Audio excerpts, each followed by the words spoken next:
हिंद दोस्तों, स्वागत है हमारे चैनल पे। आज हम देखते हैं कुछ पॉइंट्स जो कि एग्जाम के व्यू से बहुत ही ज़्यादा इंपॉर्टेंट होते हैं और ये मैं कुछ पॉइंट्स को डायरेक्टली लिया है। आइए देखते हैं पंचायती राज से संबंधित महत्वपूर्ण समितियां। सबसे पहले ये देखेंगे बलवंत राय मेहता समिति जो कि 1957 में आया था। शादिक अली समिति 1964 में आया था।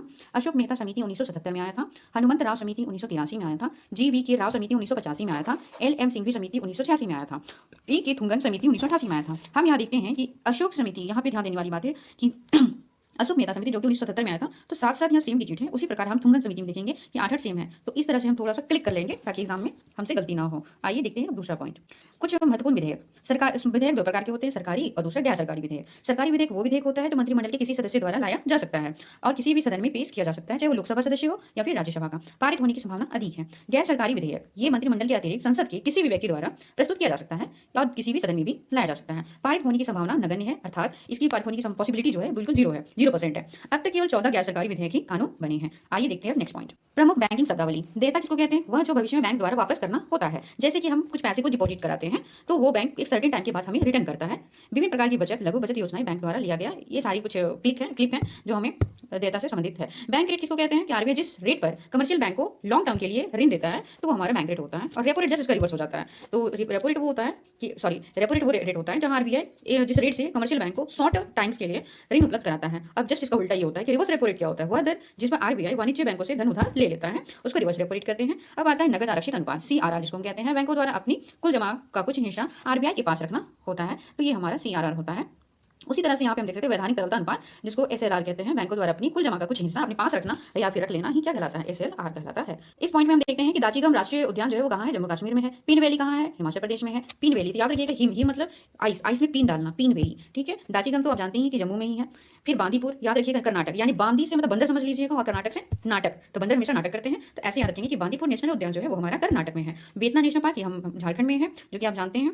पम्बादुम सोला नेशनल पार्क ये हमारे केरल में है। जैसे कि मतलब वर्ड ही डिफरेंट लग रही है कि साउथ वाली लग रही है, तो आपको या तो केरल हो सकती है या तमिलनाडु। तो आपको याद रखनी है कि ये पम्बादुम बहुत थोड़ा लंबा है, तो ये शॉर्ट के साथ जाएगा केरल के साथ। फिर आता है इराविकुलम, ये भी लंबा है तो ये भी शॉर्ट के साथ जाएगा, तो ऐसे आपको याद रखना है। अब हम देखते हैं कि भूमध्य रेखा पर जो हमारी इक्वेटर है उस पर कितने देश स्थित है, कितने महाद्वीप स्थित है और कितने जल निकाय स्थित है। तो 13 देश जो है वो भूमध्य रेखा पर स्थित है और 3 महाद्वीप स्थित है और जल निकाय भी 3 है। तो आइए हम देखते हैं कि दक्षिण अमेरिका में कौन कौन सा देश है। पहला आ जाता है इक्वाडोर, कोलंबिया और ब्राजील। अफ्रीका कॉन्टिनेंट, अफ्रीका में देख लेते हैं Sao Tome Principe, Gabon, Congo लोकतांत्रिक गणराज्य, युगांडा, केन्या, सोमालिया। फिर हम एशिया में देखते हैं, इसमें भी 3 है, मालदीव, इंडोनेशिया एंड किरीबाती। अब हम देखते हैं कृषि उत्पादन बोर्ड। कॉफी बोर्ड कहाँ है? बेंगलुरु यानी कि कर्नाटक में है। रबर बोर्ड कोट्टायम जो कि केरल में है। चाय बोर्ड कोलकाता में है। तंबाकू बोर्ड गुंटूर आंध्र प्रदेश में है। अंगूर प्रसंस्करण बोर्ड पुणे में है। राष्ट्रीय जूट बोर्ड कोलकाता में है। उसी तरह से एक पॉइंट्स है वैश्विक बहुआयामी गरीबी सूचकांक जो कि UNDP कहलाता है।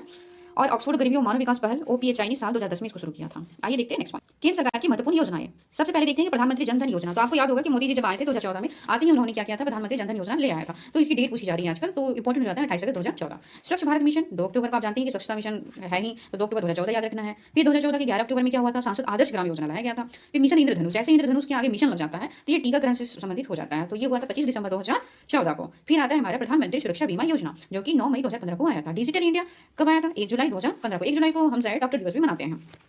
स्टार्टअप इंडिया ये तो जानते हैं 16 कहाँ का है? 16 जनवरी 2016। आइए देखते हैं नेक्स्ट पॉइंट। अब देखते हैं कर्क रेखा पर कितने देश स्थित हैं, कितने महाद्वीप और कितने जल निकाय। तो सबसे पहले उत्तरी अमेरिका में देख लेते हैं कि बहामास द्वीप समूह, मैक्सिको, ये उत्तरी अमेरिका में वैसे देश हैं जो कर्क रेखा को छूते हैं। अब आते हैं अफ्रीका में जो कि मिस्र है, लीबिया है, नाइजर, अल्जीरिया, माली, पश्चिमी सहारा, मॉरिटानिया। इसमें ध्यान रखने वाली बात है कि अगर ऑप्शन में चार्ट आता है तो वो टच नहीं करता है। अब मैप को अच्छे से देखिएगा, चार्ट जस्ट कर्क रेखा के नीचे आ जाता है।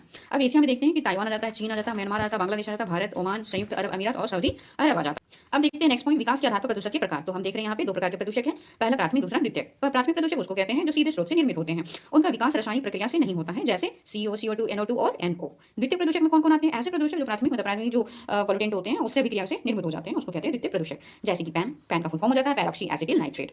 फिर अनदर एग्जांपल में आ जाता है SO3, O3, HNO3, H2SO4, SO4, H2O2 आ जाते हैं। आइए देखते हैं कुछ बुक्स और उनके राइटर। एनी बेसेंट के द्वारा लिखा हुआ बुक है Commonwealth New India. Mohammed Ali के द्वारा लिखा हुआ है कॉमरेड हमदर्द। ईश्वर चंद्र विद्यासागर के द्वारा लिखा हुआ है सोम प्रकाश। मोतीलाल नेहरू के द्वारा लिखा हुआ है इंडिपेंडेंस जो कि एक न्यूज़पेपर था। राजा राम मोहन राय जिसको RRR भी हम कहते हैं, सनमाद कौमुदीन के द्वारा लिखा हुआ था। तारक नाथ दास के द्वारा फ्री हिंदुस्तान लिखा गया। सचिंद्र सान्याल के द्वारा क्रांतिकारी लिखा गया। शिशिर कुमार घोष के द्वारा अमृत बाजार पत्रिका लिखा गया। दयानंद सरस्वती द्वारा सत्यार्थ प्रकाश लिखा गया। दयानंद सरस्वती द्वारा, जो कि बहुत पूछा जाता है ये क्वेश्चन। और ज्योतिबा फुल्ले गुलामगिरी। चित्तरंजन दास के द्वारा भारत भारतीयों के लिए है, ये किताब चित्तरंजन दास द्वारा लिखा गया था। और अंत में सुभाष चंद्र बोस के द्वारा लिखा हुआ बुक है द इंडियन स्ट्रगल। तो आई होप कि आपको ये वीडियो अच्छा लगा हो। जय हिंद।